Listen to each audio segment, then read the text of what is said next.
Hello everyone, good morning. কেমন আছো তোমরা সবাই? আশা করছি তোমরা সবাই খুব খুব ভালো আছো। আমিও খুব ভালো আছি। Welcome back to my another blog. আজকে অনেক দিন পর আমি এভাবে আর কি ক্যামেরা হাতে ব্লগ শ্যুট করছি। মাঝখানে কন্টিনিউয়াসলি আমার ব্লগ দেওয়া হচ্ছে না, আর আমার কিন্তু ব্লগ আমি সেভাবে আমার ক্যাপচারও করা হচ্ছে না। তো আজকে একদম সকালটা শুরু করছি ছাদ থেকে। আমার কিন্তু এখনও সেভাবে কোনো কাজ হয়নি। অ্যাকচুয়ালি আমি ব্রাশ করার জন্য ছাদে এসেছিলাম। ভ্লগ শ্যুট নেওয়ার মতো কোনো চিন্তাভাবনায় আসিনি। আসার পর মনটা একটু ফ্রেশ হয়ে গেল, তো ভাবলাম যে না, চলো একটা ভ্লগ শ্যুট করাই যায়।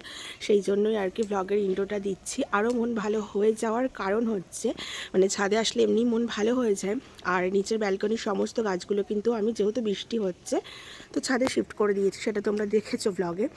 আর আমার বার্থডের দিন আমি কিন্তু অনেকগুলো তোমার 6টা না 7টা কালারের টাইম ফুল বলে থাকি আমরা নর্মালি, টাইম ফুলের মানে চারা এনেছিলাম। একসাথে এরকম বাঞ্চ করে না বিক্রি হচ্ছিলো, তোমরা দেখেছো যে তার মধ্যে 6টা না 7টা কালার ছিল। প্রত্যেকটা কালারের আবার 10-12টা করে গাছ ছিল। তো অনেকগুলো তোমার ফুল ছিল, মানে ফুলের গাছ ছিল। তো সেই গাছগুলোকে আমি টবে লাগিয়েছি। তো বৃষ্টির কারণে কি হচ্ছিল, ফুল হচ্ছিল, বৃষ্টির কারণে নষ্ট হয়ে যাচ্ছিল, বা বৃষ্টি হচ্ছিলো বলে আমার কন্টিনিউয়াসলি ওপরে সেভাবে আসা হচ্ছিলো না। তো আমি সেভাবে মানে দেখতেই পেতাম না। তো আজকে এসে দেখছি যে একটা গাছে একটা ইয়েলো কালারের ফুল ফুটেছে, যেটা দেখতে খুবই সুন্দর লাগছে। তো মনটা আরও ভালো হয়ে গেল। তো ভাবলাম যে চলো একটু মানে ভ্লগ শ্যুট করা যাক। আর তোমরা এবার ভাবতে পারো যে ভ্লগ করবে না, তাহলে ফোনটা নিয়ে ওপরে এসেছিলে কেন? অ্যাকচুয়ালি আমি এসেছিলাম তোমার দাদাভাইয়ের সাথে ফোনে কথা বলার জন্য। তো সকালবেলা যেটা হয়, আমরা শুরুটা নর্মালি একটু ফোনে কথা বলে নিই দুজনে টাইম পেলে। তো ওই জন্যই ফোনটা নিয়ে এসেছিলাম। তোর সাথে কথা হলো, মনটা আরও মানে ভালো হয়ে গেল। তো সব দিক থেকে আমি ভাবলাম যে চলো আজকে একটু ভ্লগ করা যাক। আর তার থেকেও বড় মানে এসব তো একটা রিজন হলো। আর আমাদের গ্রুপটা, তোমরা জানো যে আমাদের গ্রুপটা অনেকটাই বড়। আর আমরা কিন্তু ভীষণ ভীষণ আনন্দ করি, সেটা তোমরা এই কদিনে বুঝতেই পেরেছো। তো আজকে আমাদের গ্রুপ মেম্বারের একজনের হচ্ছে বার্থডে। তো আজকে হচ্ছে দেবদ্যুতির বার্থডে। দেবদ্যুতিকে তোমরা সবাই মোটামুটি চিনে গেছো যারা আমার ভ্লগ দেখছো। তো আমি লাস্ট বার্থডে মানে লাস্ট ভ্লগ নিয়েছিলাম সোমবার, সেদিনকে ছিল চিনির বার্থডে। আজকে হচ্ছে বৃহস্পতিবার, আজকে হচ্ছে দেবদ্যুতির বার্থডে। তো আমরা সেখানে যাব অবশ্যই। তার আগে স্কুলে যাব একটু গিফট কেনার, মানে আমরা সবাই একসাথে ওকে গিফট দেবো। তো রিয়া কুর্তি কিনেছে একটা, তো সেটা রিয়ার কেনা হয়ে গেছে। এখন তো ব্যাগ কিনবো, তো সেটা ভেবেছি আমি আর কোয়েল দিয়ে একসাথে গিয়ে কিনবো। বাট আর যদি বাই চান্স আমার গিয়ে পৌঁছাতে দেরি হয়, তো কোয়েল দিয়ে একাই নেবে। এই সমস্ত প্ল্যানিং আমাদের অলরেডি হয়ে আছে। তো সারাদিনের ব্লগটা ভালোই হবে আশা করছি, কিন্তু আমি কতটা ক্যাপচার করতে পারবো জানি না। তো তোমরা ব্লগটা দেখবে, আশা করি তোমাদের খুব ভালো লাগবে। আর চলো তোমাদের যে বলছিলাম যে টাইম ফুলটা হয়েছে হলুদ কালারের, সেটাই তোমাদেরকে দেখাবো। তো দেখো, এই দেখো, এই যে পেয়ারা গাছটা এনেছিল তোমাদের দাদাভাই, তার নিচেই লাগিয়েছিলাম। দেখো, মানে এখানে সব কটা গাছ নেই, এখানে 4-5টা গাছ আছে। তো তার মধ্যে দেখো এই ফুলটা আজকে ফুটেছে, খুবই ভালো লাগছে দেখতে। তো আরও গাছ এদিক ওদিক ছড়িয়ে ছিটিয়ে লাগানো হয়েছে। দাঁড়াও, এখানে এই যে দেখো, সব নিচের গাছগুলো কিন্তু ওপরে এনে রেখেছি যাতে বৃষ্টি হচ্ছে সেই জন্য। আর এই টবটাতে দেখো একদম ভরে ভরে তোমার সব গাছ আমি লাগিয়েছি। মোটামুটি সব টবে কটা কটা করে দিয়ে দিয়েছি। এইগুলো তো খুব বেশি বড় হয় না, তো এই জন্য আলাদাভাবে আর টব আমি করিনি। আর এই দেখো, এই অ্যারোমেটিক জুঁইটাই কত আবার করি এসছে, ফুলও কিন্তু ফুটেছে অলরেডি। তো ওপরে এসে এই ফুল টুল গাছ দেখে মানে মনটা একদম ভালো হয়ে গেছে। তো চলো এখন নিচের দিকে যাওয়া যাক।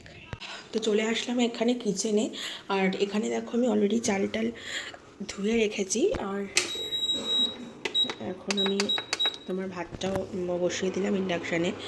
আর এখানে না আমার রাত্রের বাসন রয়েছে দেখো বেশ কিছু, সেগুলো এখন আমি ক্লিন করে নেব।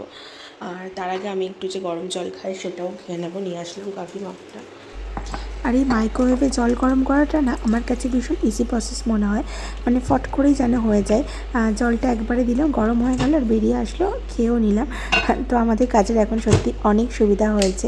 তো এদিকে আমি জলটা গরম বসিয়ে দিলাম, আর এদিকে দেখো আমি তরকারির জোগাড়টা করে নিয়েছি। আর এখানে দেখো আমি আলু, পেঁয়াজ, লঙ্কা এগুলো পরিষ্কার করে কেটে ধুয়ে নিয়েছি। আর আমি একই সাথে জল দিয়ে দেখো কড়াইয়ে বসিয়ে দিচ্ছি। এই তরকারিটার নাম হচ্ছে বাটি চচ্চড়ি, আর এটা কিন্তু মেনলি বাটিতেই করতে হয়। তো আমার কাছে বাটি নেই বলেই আমি কড়াইয়ে করছি। তো চলো মানে এই তরকারিটা নিয়ে তোমাদের কিছু কথা বলি। তো তরকারিটা আমি বসিয়ে দিলাম। মানে এটাকে আমরা সাধারণত বলে থাকি বাটি চচ্চড়ি, মানে আলু, পেঁয়াজ, লঙ্কা, তেল, হলুদ, নুন সমস্ত কিছু একবারে দিয়ে বসিয়ে দেওয়া, কোনো রকম ফোড়ন টোড়ন এই তরকারিটা দেওয়া হবে না। এই তরকারিটা তিতিন খুব পছন্দ করে, আর আমরাও, মানে আমার বাবার বাড়িতে আমরাও এই তরকারিটা কিন্তু সবাই খুব পছন্দ করি, আর এটা খুব চটজলদি একটা টেস্টি রান্না আর কি। তো ওদিকে আমি বসিয়ে দিলাম রান্নাটা, আর এদিকে চলে আসলাম, যেহেতু রাত্রের বাসন রয়েছে তোমাদেরকে প্রথমেই দেখালাম, আর টুকটাক এই যে গরম জল টল খেলাম, টুকটাক বাসন একটু যা বেরিয়েছে, তো ভাবলাম যে এদিকে রান্নাটাও বসিয়ে দিই, আর এদিকে আমি বাসনগুলো একেবারে ক্লিন করে নিই। বাসন মাজার ভিডিও কিন্তু আমার সেভাবে তোমার আপলোড করা হয় না। কি আপলোড, মানে কি আপলোড করব, বাসন মাজছি সেটা আবার, কিন্তু আবার ভাবি যে ডেলি ব্লগ মাঝে মধ্যে একটু যদি আপলোড না করি, মানে ক্লিপগুলো যদি একটু অন্যরকম না হয়, তাহলে প্রত্যেক দিন তোমাদের দেখতে দেখতেও একঘেয়েমি চলে আসবে। তো প্রথমে আমি ক্যামেরাটা সেট করে নিয়েছি একটা সাইডে, আর ভালো করে বাসনগুলো সব ক্লিন করে নিলাম। এখানে কিন্তু ভিডিওটা আমি ফাস্ট করে দিয়েছি যাতে করে তোমাদের বোর না লাগে, কারণ এত তাড়াতাড়ি তো আর কাজ করা সম্ভব নয়। তো যাই হোক, এখানে দেখো বাসন টাসন সমস্ত নিট অ্যান্ড ক্লিন পরিষ্কার করে ধুয়ে নিয়েছি, সিঙ্কটাও এখন পুরো পরিষ্কার, আর তরকারিটা এখানে প্রায় অনেকটাই হয়ে এসছে। তো আমি গ্যাসের ফ্লেমটা একটু কমিয়ে দিলাম, আর এখানে হচ্ছে ভাতটা অর্ধেক ফুটে গেছে। তো আমি জল তুলে রেখেছিলাম ভাতের থেকে, গরম জল, সেই জলটাই এখন হচ্ছে আমি অ্যাড করে দিলাম।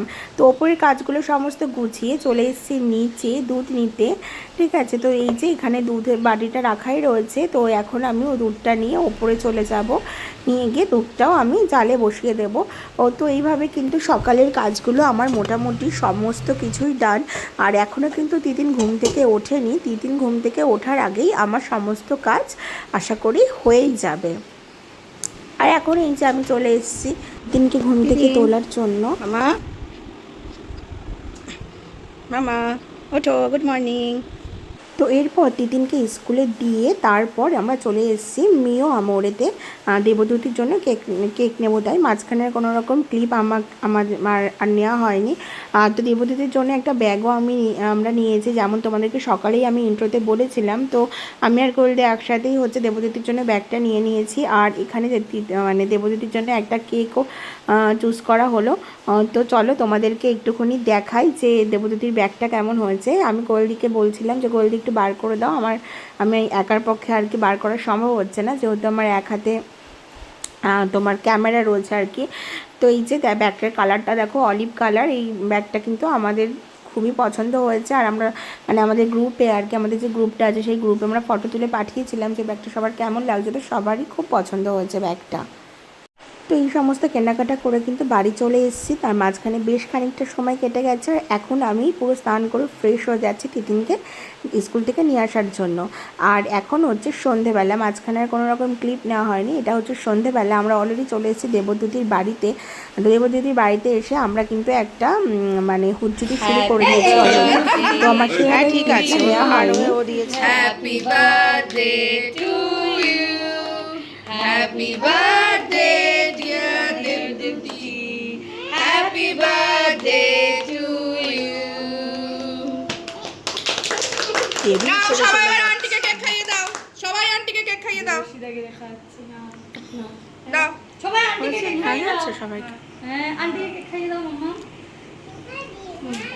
কোথা দিয়ে মা? তারপর আমরা মানে দেবদূতি কেক কাটার পর আমরা প্রীতমদাকে বলেছিলাম দেবদূতিকে একটু কেক খাইয়ে দিতে। তো এটাতে দেবদূতিও ভীষণ লজ্জা পাচ্ছিলো, আর প্রীতমদাও কিন্তু ভীষণ লজ্জা পাচ্ছিলো, কিন্তু আমরা সবাই অনেক জোর করার পর ফাইনালি প্রীতমদা দেবদূতিকে কেক খাওয়াতে রাজি হয়। আর তো দেখো এখানে হচ্ছে ফটো তোলার জন্য, ফটো তুলবো বলেছিলাম বলে একটু ওরা একটু পোস্টটা হোল্ড করে রেখেছিল। দিদি এখন হোম ট্যুর দিচ্ছে আমাদের, ঠিক আছে। হোম ট্যুর এই গাছগুলো চলে যাবে বলো আমার। হ্যাঁ হ্যাঁ, সব যাবে, এই যে ইনডোর প্ল্যান্ট। তো সিঁড়ি থেকে ওপরে উঠতে প্রথমেই কিন্তু পড়েছিল ঠাকুরঘরটা আমাদের সাথে দেখিয়ে নিলাম। তার একটু ওপরে আসতেই দেবদূতির বেডরুমটা, দেবদূতি কিন্তু ঘরের প্রত্যেকটা কোণা দেখো খুব সুন্দরভাবে সাজিয়ে রেখেছে। তো ফাইনালি আমরা চলে এসেছি দেবদূতির বেডরুমে। আর বেডরুমটা কিন্তু দেবদূতি খুব সুন্দরভাবে সাজিয়ে রেখেছে। দেখো প্রত্যেকটা জায়গা ভীষণ অর্গানাইজড, ঠিক আছে। আর মানে প্রত্যেকটা রুম আর কি, আর মানে প্রত্যেকটা রুম বলছে প্রত্যেকটা কোণা কোণা। আর এখানে দেখো দেবদূতির ছোটোবেলার অনেকগুলো ফটো আর কি রাখা। আর বিশেষ করে এই কর্নারটা আমার ভীষণ পছন্দ হয়েছে। আমি দেবদূতিকে বারবারই বলছিলাম, দেবদূতি তোমার এই কর্নারটা কিন্তু আমার খুবই ভালো লেগেছে। তো দেবদূতিদের বাড়িতে আর কি অনেক পড়াশোনা করলাম। আর রেশমি আমাকে বলছিল যে দেখো এটা আমাদের ছোট্ট দেবদূতি।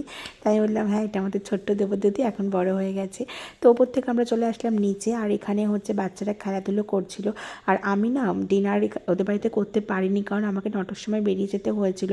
প্রত্যেকে যেহেতু ফ্যামিলি মানে দাদাদের সাথে এসছে, তো ওদের চাপ ছিল না, কিন্তু আমার বাড়ি যাওয়ার চাপ ছিল। আর দেবদূতি আমাকে সমস্তটা পার্সেল করে দিয়েছিল। আর পুরো ভিডিওতে তোমরাও কিন্তু আমাকে দেখোই নি আর কি, মানে দেবদূতিদের বাড়িতে আসার পর। তো এটা ছিল আমার ফাইনাল লুক, যেটা হচ্ছে এখন আমি বেরিয়ে যাবো তার আগে তোমাদেরকে একটু দেখে নিলাম। তো আমাকে কেমন লাগছে অবশ্যই তোমরা বলো। আর এদিকে দেবদূতি আমাকে সমস্ত খাবার পার্সেল করে দিয়েছিল। রান্নাগুলো সত্যি ভীষণই টেস্টি হয়েছিল। আর এখন আমরা বেরিয়ে পড়েছি বাইরের উদ্দেশ্যে। আজকে ব্লগটা আমরা এখানেই শেষ করছি। ভালো থেকে সুস্থ থাকো, টাটা।